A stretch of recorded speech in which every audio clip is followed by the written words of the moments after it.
It was August when Geometry Dash Update 2.2 was revealed to come out in October. That meant I thought I only had 2 months before 2.2, but we all know that 2.2 got delayed for 2 more months. And I thought, wow, I suck at this game. I should get better before 2.2 comes out. So that was exactly my goal. And that goal took the form of beating one insane demon. Yes, just one insane demon. But that goal would grow into much more. Before I tackled any insane demon, I had to set things straight with a hard demon I had been fluctuating between playing and not playing, not ever sitting down to grind. The Forest Temple by Michigan, the legend himself. This level does not feel like a fucking hard demon.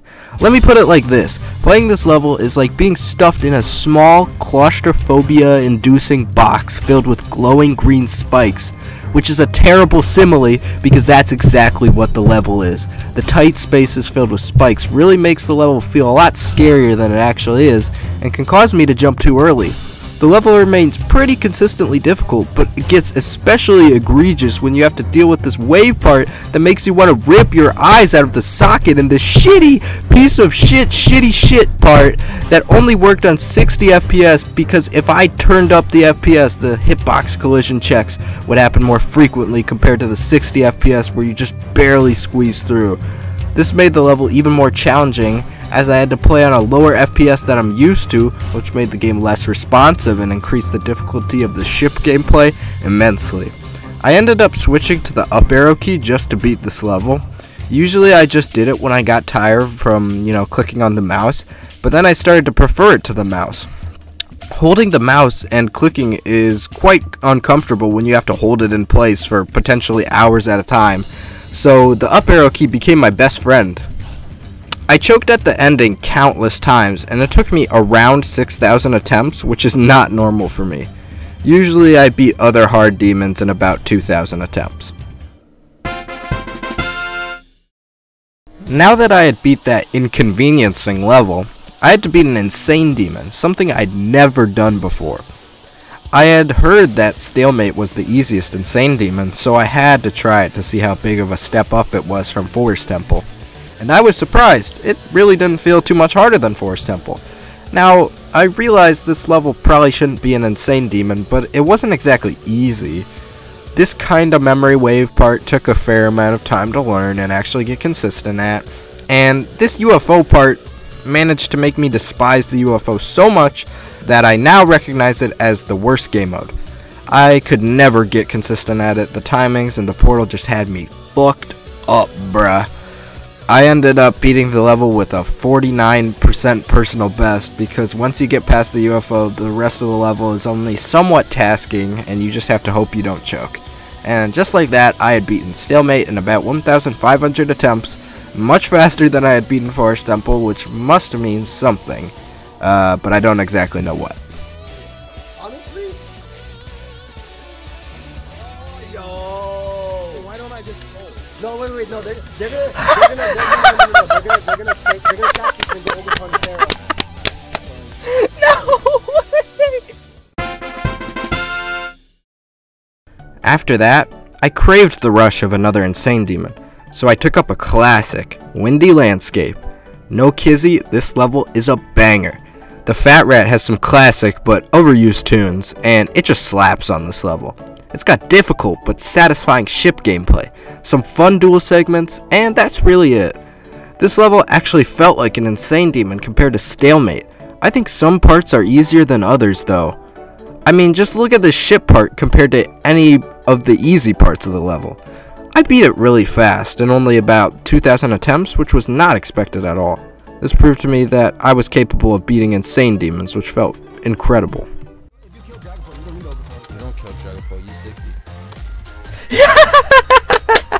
Let's go. Yes.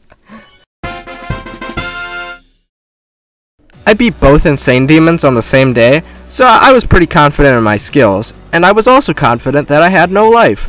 So taking this confidence and momentum, I decided to jump to an extreme demon after beating only 2 insane demons. This actually isn't very uncommon. Many players skip over insane demons entirely. Typically I would play around 10 levels from one difficulty to jump to the next one, but I was eager to have an Extreme Demon under my belt now before 2.2 came out. Like most people, I would pick Cataclysm for my first Extreme Demon. This level isn't easy, but it's like taking candy from a young sprout compared to other Extreme Demons. Every bit is difficult, but you don't get to play the level until you get past the wave part at the start. At my skill level, it was practically impossible to get past this wave section consistently. I would estimate I got past this wave part once every 10 to 15 attempts. That's how bad it is. Comparatively, the rest of the level is much easier.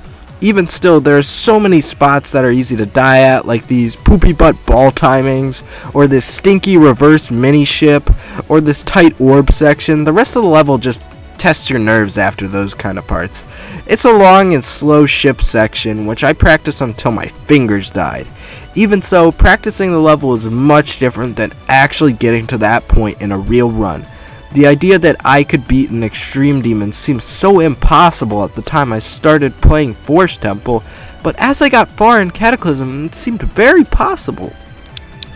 My victory flashed before my eyes multiple times, right before I got to that insanely free wave part to finish the level. Yeah, I died to the stupid gap twice, but after dedication and many attempts, it had to get beaten eventually.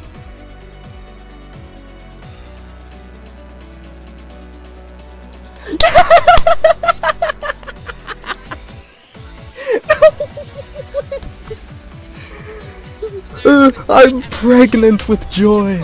Wait, hold on. I'm pregnant with joy? That doesn't even make any fucking sense.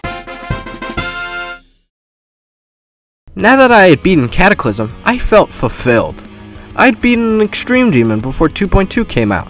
That was impressive for me, but obviously many people don't care. So I felt I had to beat the other Extreme Demon under my radar, which of course is Accu. A level with a nice modern design and super appealing gameplay based around timings. A lot of the timings look difficult, but many of the clicks sync with the music, which helps a lot.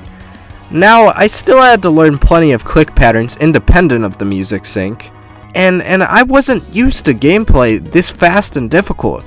I mean, this whole sequence from 60% on pushes you to the limit. It really feels like you can die to anything because in the blink of an eye, you're dead. This was what an Extreme Demon really feels like, demanding constant focus and reactions. Where Cataclysm was very difficult at certain parts of the level, Accu was very difficult throughout the whole level. It's a very short level, but the increase in difficulty and number of attempts I poured in made it feel much longer. I know that 14,000 attempts isn't that much for an Extreme Demon, but still, the experience was very new to me. But eventually, it was getting to me. I needed change. I felt like I was running into a brick wall over and over again. So I made an extremely necessary change and decided to unleash my secret weapon. I downloaded this insane mashup of Epilogue and Bonfire by Childish Gambino. To keep it a fat stack with you, the two songs work very well together and it kinda slaps.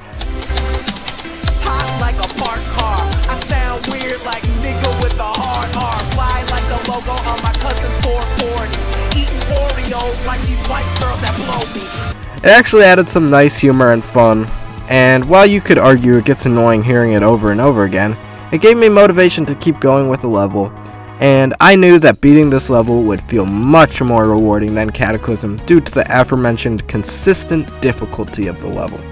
Despite the stressful ending, I eventually held it together.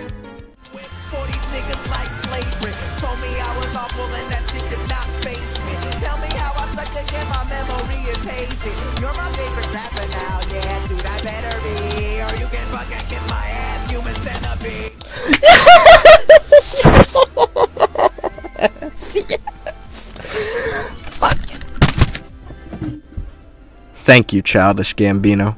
Truly inspiring lyrics. By that point, I didn't want to play more Extreme Demons. I didn't want to continue on a road of improvement.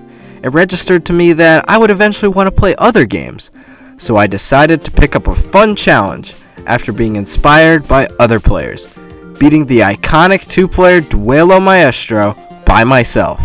Duelo Maestro is an insane demon when played with 2 players, but when one player has to control both, the difficulty arguably cranks up to an extreme demon.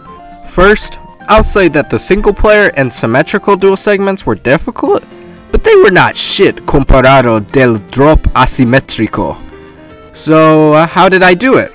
Well, I just prayed I'd beat the level. Wasn't that a silly joke? No, you have to practice the fuck out of the level and remember the click patterns with 2 keys for every section. There was a method I used to speed up the learning process. Find spots where you can press both keys at the same time to avoid confusing yourself by having to press one key specifically at, one specific time. The asymmetrical duel was difficult, but oftentimes you only had to focus on one player at a time. This ball part was extremely difficult to keep track of at first, and then it became quite consistent after a lot of practice. The same couldn't be said for the section that immediately follows. What the ass wipe? You have to straight fly and control the wave at the same time. Straight flying demands constant attention to the orientation of your ship, but you also have to look at your wave in order to time it, so you're stuck in limbo. Wait, that's not the right level. And you can't decide which player to focus on, so what do? Press both keys at the same time and pray. I would watch the wave mostly and try to memorize where to press and unpress both keys so that the ship and wave would barely scrape through if you got lucky. Yeah, that's right. I had to get lucky over 3/4 of the way into a 3-minute and 40-second level, and then after that, the pressure was on not to choke. None of the gameplay was particularly difficult at that point, but it required utmost focus still, because you really had to think about what you're doing with 2 players involved. And of course, there was the final segment, which I practiced enough not to choke on. I was so locked in at that moment, nothing else seemed to matter at that moment except each click and the one after that. Victory didn't matter to me, just each click leading to the next. I can't believe it! I can't believe it! What? I can't! What? I knew I was playing out of my mind today, but what? YOLO!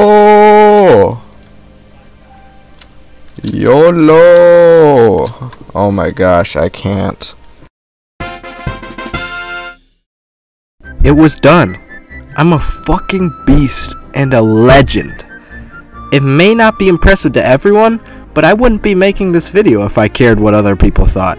It's important to be proud of your accomplishments, even if they're not unique, because the experience is personal to you.